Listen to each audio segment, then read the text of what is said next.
10 aksidente në punë me mjete bujësore janë regjistruar në qarkun e Fierit përgjatë shtatorit 2025 dhe deri në mars të këtij viti. Një shifër e ulët krahasuar me mjetet e përfshira në aksidente rrugore, por me një raport të rënd të numrit të vdekjeve, pasi gjysma e këtyre incidenteve kanë shkaktuar vdekjen e fermerëve. Rasti i fundit ishte përpara një muaji në fshatin Peshtan, ku një fermer humbi jetën pasi e zuri freza poshtë gjatë punimit të tokës. Në 4 ngjarjet e tjera me pasojë vdekjen e fermerëve, një rast ishte si pasojë e arrestit kardiak të fermerit gjatë punimit të tokës, ndërsa të tjerët i ka zënë mjeti bujësor poshtë duke u shkaktuar dëmtime vdekjeprurëse. Këto janë incidente në punë, të cilat nuk përfshihen në kontrollet apo shifrat e aksidenteve rrugore, pasi mjetet bujësore dhe drejtuesit e tyre nuk pajisen me leje drejtimi duke mos qenë frekuentues të rrugëve. Specialisti i shërbimeve të mjeteve të transportit dhe mjeteve bujësore, mësues në shkollën bujësore Rakip Kryeziu, Fatos Pashollari, thotë se fermerët ka nevojë për trajnime, qoftë edhe afat shkurtra.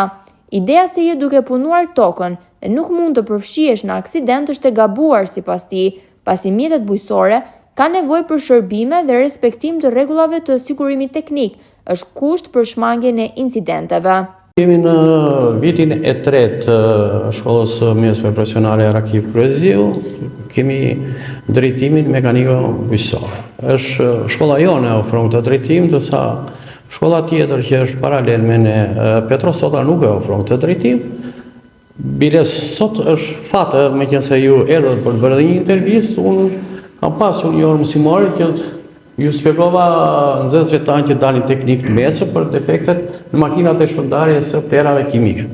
Shkolla jonë i aftëson nxënësit, i trajnon në mënyrë të tillë që nga fillimi i punës së tokës, që nga vazhdimi të mbjellja e tokës, te vazhdimi i përpunimit të tokës, plerimit të tokës dhe deri te magazinimi. Kjo është një shkollë që nxjerr teknik të mesëm dhe më vonë ata që dëshirojnë mund të venë drejt arsimit lartë që të kalojnë pranë fakultetit të inxhinierisë mekanike. Se dhe në Ram Qarku në kuptimin e mirë se ne kemi dhe shkolla jonë është një shkollë jo për vetëm Fierin, është rajonale se ne kemi dhe konvikte të gjitha. Unë do t'i sugjeroja që ata të vini të kërkonin drejt shkollës tonë një trajnim për mënyrën e mirëmbajtjes së mjeteve, për mënyrën e përdorimit të mjeteve bujësore, për mënyrën e riparimit të mjeteve, kurse afat gjate nuk besoj t'ju afrojmë dot, por kurse afat shkurtër, në kuptimin e mirë, që ata të paktën minimalisht të mësojnë rregullat e sigurimit teknik. Normalisht edhe fëmijët që dalin nga kjo shkollë, nxënësit e shkollës tonë, janë një mbështetje shumë e madhe në lidhje me fermerët, me aftësitë që marrin ta. Nxënësit e shkollës tonë bëjnë teori dhe praktikë. Pra është gëshëtuar në mënyrë maksimale teoria me praktikën dhe unë jam një mësues që jap edhe teorinë edhe praktikën dhe baza që ne kemi ndaj nxënësve tanë asigurimin teknik në plan parë.